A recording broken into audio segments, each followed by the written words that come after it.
Hello friends, welcome back to the channel. आज का topic discuss होने वाला है बेसिक इलेक्ट्रिकल के ऊपर। तो बेसिक इलेक्ट्रिकल के ऊपर फ्रेंड्स आज का टॉपिक रहेगा आपका पावर फैक्टर। ठीक है फ्रेंड्स। तो चलिए फ्रेंड्स, पावर फैक्टर होता क्या है, पावर फैक्टर को हम लोग कैसे डिफाइन करेंगे। पावर फैक्टर जो है वोल्टेज और करंट के बीच में जो है एक फेज एंगल होता है, उसको हम लोग पावर फैक्टर कहते हैं। तो it is the cosine angle, मतलब जो वोल्टेज और करंट के बीच में जो है फेज एंगल होता है उसको हम लोग पावर फैक्टर कहते हैं। तो उसको हम लोग जो है इस रूप में भी कह सकते हैं, जो इसे हम लोग जो है cos फाई के रूप में भी कह सकते हैं। ठीक है फ्रेंड्स। और जो है इसको हम लोग और भी तरीके से डिफाइन कर सकते हैं। It is the ratio between real and apparent power, that also be calling as power factor. और हम लोग जो है कुछ और थर्ड तरीके से हम लोग ऐसे भी उसको डिफाइन कर सकते हैं। It is the ratio between initial resistance and total impedance of the circuit. ठीक है फ्रेंड्स।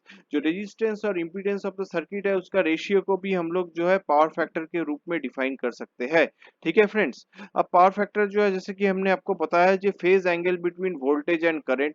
अब phase angle between voltage and current, तो उस केस में जो है फेज एंगल मतलब वोल्टेज को अगर हम लोग जो है बेस में ले रहे हैं और जो है इसका जो जब गैप हो रहा है, गैप को जो है करंट हो गया।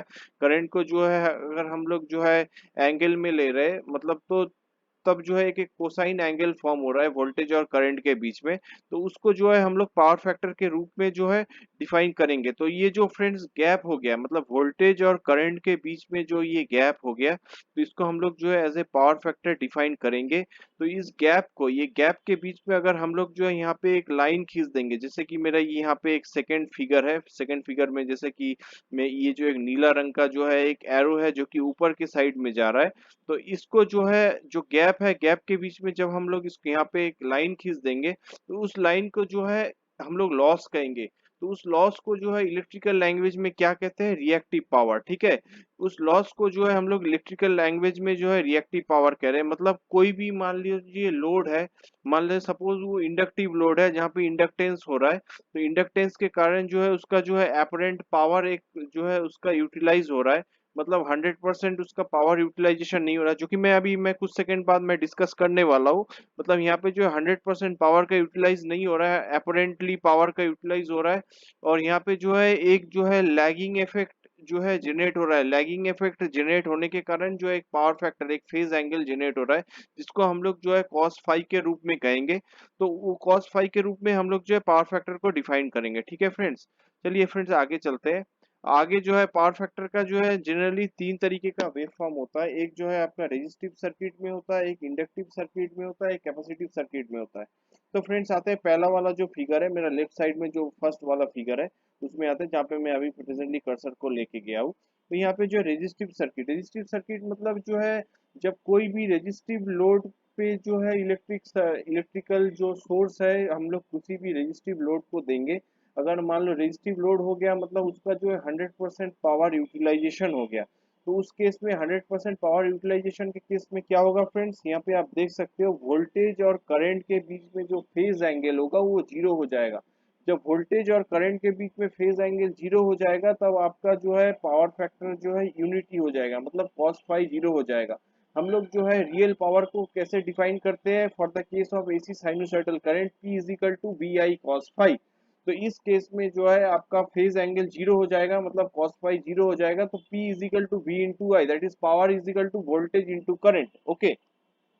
चलिए फ्रेंड्स अब सेकंड वाला फिगर में आते हैं। यहाँ पे जो इंडक्टिव सर्किट, मान लो कोई भी इंडक्टिव लोड है, इंडक्टिव लोड में जो है इंडक्टेंस का जो है फॉर्मेशन हो गया, तो इंडक्टिव इफेक्ट हो गया। तो इंडक्टिव इफेक्ट के कारण जो है वहाँ पे जो है एक फेज एंगल जनरेट हो गया। फेज एंगल जो है कॉस, तो उसी फेज एंगल को जो है जब हम लोग cos फाई में पुट करेंगे, तो हम लोग का जो है एक पावर फैक्टर आएगा। तो वो पावर फैक्टर जो है हम लोग वोल्टेज और करंट, मतलब जो टोटल वोल्टेज है और जो करंट है उसके, उससे अगर हम लोग जो है मल्टीप्लाई करेंगे, तब जो है हम लोग जो है पावर निकाल पाएंगे। सिमिलरली फ्रेंड्स थर्ड केस में आता है। थर्ड केस जो है आपका leading power factor. Leading power factor जो है जनरली कोई भी इलेक्ट्रिकल एप्लियंस, इलेक्ट्रिकल मशीन्स यहाँ पे जो है जनरेट होता नहीं है। इसको जो है फ्रेंड्स जनरेट करना पड़ता है फॉर पावर फैक्टर इंप्रूवमेंट।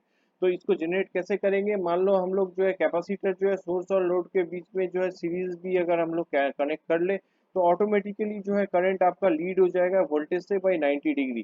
तो उसको जो है हम लोग लीडिंग पावर फैक्टर कहेंगे। Leading power factor only possible है for the case of capacitive circuit. ठीक है फ्रेंड्स। तो ये हो गया आपका तीनों वेव फॉर्म। अब आते हैं पावर फैक्टर का साइड इफेक्ट। पावर फैक्टर मान लीजिए किसी भी जो है सोर्स, और मान लीजिए पावर फैक्टर जो है अगर मान लीजिए काफी कम यहाँ पे शो कर रहा है, मान लीजिए जो भी लोड है उसमें अगर कम पावर फैक्टर शो कर रहा है, तो उसमें जो है आपका जो जो आपका जो इलेक्ट्रिकल कंजम्पशन है, पावर कंजम्पशन, वो जो है बढ़ जाएगा इन किलोवाट आवर। मतलब इसमें जो है बिल्स जो है आपका ज्यादा आने का जो है मतलब ज्यादा आने का संभावना रहेगा। ये जो है दोनों के केस में एप्लीकेबल है, आपका जो है डोमेस्टिक हो गया या फिर कमर्शियल हो गया। ठीक है फ्रेंड्स। अब जो है type of power factor, type of power factor generally जो है तीन तरह का पावर फैक्टर है: unity power factor, lagging power factor, leading power factor. ठीक है फ्रेंड्स। यूनिटी पावर फैक्टर क्या होता है? जहाँ पे जो है पावर का यूटिलाइजेशन 100% होता है, वोल्टेज और करंट के बीच में फेज एंगल जीरो हो जाता है, वहाँ पे जो है हम लोग वहाँ पे जो है यूनिटी पावर फैक्टर क्रिएट होता है जब वोल्टेज जो है यहाँ पे जीरो हो जाता है। तो यूनिटी पावर फैक्टर का जो है यहाँ पे जो है तीन हम लोग एग्जांपल्स लेंगे: हीटर हो गया, गीजर हो गया, बल्ब हो गया। जहाँ पे जो है 100% पावर का यूटिलाइजेशन हो रहा है, मतलब वोल्टेज और करंट के बीच में जो फेज एंगल है यहाँ पे वो जीरो हो जा रहा है। तो यहाँ पे जो है जब ये जो है एकदम रियल पावर, मतलब P इजिकल टू वी आई, यहाँ पे जब 100% यूटिलाइजेशन हो रहा है तब यहाँ पे हम लोग इसको कहेंगे यूनिटी पावर फैक्टर, मतलब वहाँ पे कुछ लॉस नहीं हो रहा है। सिमिलरली यूनिटी पावर फैक्टर का वेव फॉर्म मैंने कुछ सेकंड पहले भी आपको दिखाया है। यहाँ पे जो है वोल्टेज और करंट के बीच में जो फेज एंगल है वो जीरो यहाँ पे बताने का कोशिश कर रहा है। मतलब यहाँ पे लॉसेस यहाँ पे बहुत ही मतलब एकदम अनएक्सेप्टेबल लॉस यहाँ पे हो रहा है जो कि इग्नोर किया जा सकता है। अब जो है फ्रेंड्स आते हैं lagging power factor. Lagging power factor मतलब क्या हो गया? मान लो कोई भी लोड है, अगर मान लो वो इंडक्टिव लोड है, तो वहाँ पे जो है पावर का जो यूटिलाइजेशन वो 100% नहीं हो रहा है। सपोज हम लोग जो है थ्री फेज इंडक्शन मशीन या फिर ट्रांसफार्मर के बारे में कह दे रहे हैं, जहाँ पे जो है इंडक्टेंस का इंडक्टिव इफेक्ट हो रहा है, इंडक्टेंस के कारण इंडक्टिव इफेक्ट हो रहा है। तो उसी इंडक्टिव इफेक्ट के कारण जो है उसका जो रेटिंग है, मतलब जो उसका जो पावर है, वो जो है 100% यूटिलाइज नहीं हो पा रहा है। जब वो 100% यूटिलाइज नहीं हो रहा है तो वहाँ पे सपोज मान लो 80% जो है पावर का यूटिलाइजेशन हुआ, 20% यूटिलाइज नहीं हुआ। तो 80% जो पावर का यूटिलाइज हुआ उसको हम लोग जो है रियल पावर कहेंगे, और जो 20% यूटिलाइज नहीं हुआ उसको जो है हम लोग रिएक्टिव पावर कहेंगे। ये जो जो रिएक्टिव पावर, इसका जो फॉर्मेशन हुआ, because of this reactive power we will call it as a lagging power factor. तब जो है लैगिंग पावर फैक्टर फॉर्म हो गया।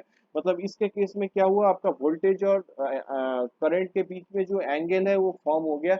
वो एंगल जो है हम लोग कोसाइन एंगल के रूप में जो है उसको जानेंगे। ठीक है फ्रेंड्स। तो current lag voltage bye 90 degree. अब लैगिंग पावर फैक्टर का जो है हम लोग यहाँ पे जो है एक और एग्जांपल लेंगे। सपोज एक ग्लास है, ग्लास में जो है हमने एक लिक्विड लिया है, वो लिक्विड जो है फोम फॉर्म करने लग रहा है। ओके। जब वो फोम फॉर्म करने लग रहा है तो उस फोम को हम लोग रिएक्टिव पावर कहेंगे, और जो लिक्विड जहां तक गया है, मतलब जहां तक भरा है, उसको जो है हम लोग जो है रियल पावर कहेंगे। मतलब ये जो है जहां तक ये जो है येलो लिक्विड जो है आपका भरा हुआ शो हो रहा है, मतलब यहाँ तक का जो है इसने पावर का यूटिलाइज किया, और बाकी जो फोम फॉर्मेशन है, ये फोम फॉर्मेशन को जो है उसने जो है यूटिलाइज नहीं किया, वो अनयूटिलाइज पावर है जो कि उसने सोर्स को वापस कर दिया। तो ये जो है हम लोग जो टोटल एपरेंट पावर के रूप में जानेंगे। एपरेंट पावर जो है कोई भी इंडक्टिव लोड में हम लोग उसको कैसे जानेंगे? वो जो है वोल्ट एम्पियर के रूप में जाना जाता है। वोल्ट एम्पियर या फिर किलो वोल्ट एम्पियर या फिर मेगा वोल्ट एम्पियर, इस रूप में जो है उसका रेटिंग को जो है बताया जाता है। ठीक है फ्रेंड्स। अब आते हैं जो लैगिंग पावर फैक्टर का जो है एग्जांपल। लैगिंग पावर फैक्टर का एग्जांपल क्या है? इलेक्ट्रिक मोटर हो गया, फैन हो गया, वॉशिंग मशीन हो गया, या फिर इलेक्ट्रिकल मशीन्स में हम लोग जाए तो इंडक्शन मशीन हो गया, ट्रांसफार्मर हो गया, सिंक्रोनस मशीन्स हो गए। यहाँ पे जो है लैगिंग पावर फैक्टर जो ऑटोमेटिकली जनरेट होता है जहाँ पे इंडक्टेंस का इफेक्ट है। अब लैगिंग पावर फैक्टर का वेव फॉर्म मैंने कुछ सेकंड्स पहले भी आपको दिखाया है, मैं फिर से आपको कहना चाहूंगा। लैगिंग पावर फैक्टर में क्या होता है? वोल्टेज और एंगल के बीच में जो फेज एंगल है वो जो है 90 डिग्री आपका लैग कर रहा है, means current lag voltage by 90 degree. तो ये जो है आपका लैगिंग पावर फैक्टर का वेव फॉर्म हो गया। अब लैगिंग पावर फैक्टर, अब जो है फ्रेंड्स आते हैं हम लोग जो लीडिंग पावर फैक्टर। माफी चाहेंगे फ्रेंड्स, मैंने गलत बताया था। अब जो है हम लोग लीडिंग पावर फैक्टर। तो लीडिंग पावर फैक्टर जनरली जो है कोई भी इलेक्ट्रिकल मशीन, इलेक्ट्रिकल एप्लियंस या फिर पावर सिस्टम में ऑटोमेटिकली ये जनरेट नहीं होता है, इसको हमें जनरेट करवाना पड़ता है। ठीक है फ्रेंड्स। इसको जैसे ही हम लोग जनरेट करवाएंगे तो भी हमारा जो भी लैगिंग पावर फैक्टर है वो जो है ऑटोमेटिकली जो है लीडिंग में कन्वर्ट होने लगेगा, मतलब पावर फैक्टर इंप्रूव होने लगेगा। तो इसको जो है कैसे हम लोग जनरेट करेंगे? Through capacitive circuit. मान लो हम लोग जो है कोई भी कैपेसिटर है, एक दो तीन, मान लो कैपेसिटर हम लोग सीरीज में ऐड कर दिए।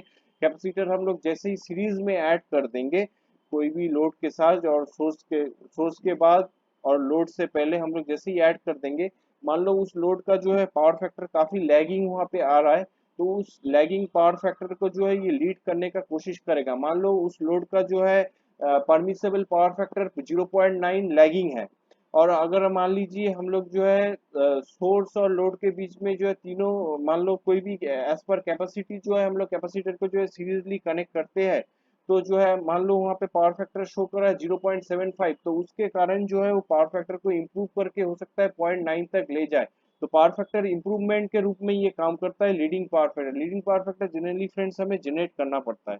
ठीक है फ्रेंड्स, लीडिंग पावर फैक्टर का यहाँ पे आप वेव फॉर्म देख सकते हो। लीडिंग पावर फैक्टर जो है current lead by voltage 90 degree. यहाँ पे जो है कोई भी कैपेसिटिव सर्किट में जब जो है कैपेसिटर मतलब जब वो कैपेसिटेंस फॉर्म होने लगता है, मतलब जब जो है हम लोग जो है किसी भी कैपेसिटी प्लेट पे, मान लो पैरेलल प्लेट कैपेसिटर का यहाँ पे एग्जांपल ले रहे हैं। पैरेलल प्लेट कैपेसिटर पे क्या होगा, हम लोग जो है किसी भी कैपेसिटी वहाँ पे जो है अगर सोर्स वोल्टेज दे देंगे तो इनिशियली जो है प्लेट चार्ज होगा। जैसे ही प्लेट चार्ज होता है यहाँ पे जो है आपका करंट लीड हो रहा है बाई वोल्टेज बाई 90 डिग्री। तो ये आपका जो लीडिंग पावर फैक्टर यहाँ पे जनरेट हो रहा है। ठीक है फ्रेंड्स, अब जाते हैं leading power factor. Leading power factor जो है हम लोग जो है जो रिएक्टिव पावर है उसको यूटिलाइज करने के लिए भी हम लोग काम लीडिंग पावर फैक्टर को जनरेट करते हैं। जो भी रिएक्टिव पावर जो है इलेक्ट्रिकल एप्लियंस में जहाँ पे इंडक्टिव इफेक्ट है, वहाँ पे कोई भी अगर रिएक्टिव पावर वहाँ पे जनरेट हो रहा है, मान लो 100% पावर का जहाँ पे यूटिलाइजेशन नहीं हो रहा है, तो 100% पावर को जो है हम लोग अप्रोक्सीमेटली यूटिलाइज करने के लिए हम लोग लीडिंग पावर फैक्टर जनरेट करते रहे through proper capacitive circuit. Okay, तो यहाँ पे जो है एक power factor correction, power factor bank हो गया जो कई पावर सिस्टम्स में यूज होता है, फैक्ट्रीज में यूज होता है for improvement of power factor. तो उसमें जो है जो लॉसेस है उसको अवॉइड करने का यहाँ पे पूरा कोशिश किया जाता है। तो उससे जो है हम लोग लीडिंग पावर फैक्टर को यूज करते हैं। ठीक है फ्रेंड्स, अगर फ्रेंड्स आपको ये चैनल पसंद आया हो तो जरूर लाइक करके सब्सक्राइब करें। Thank you.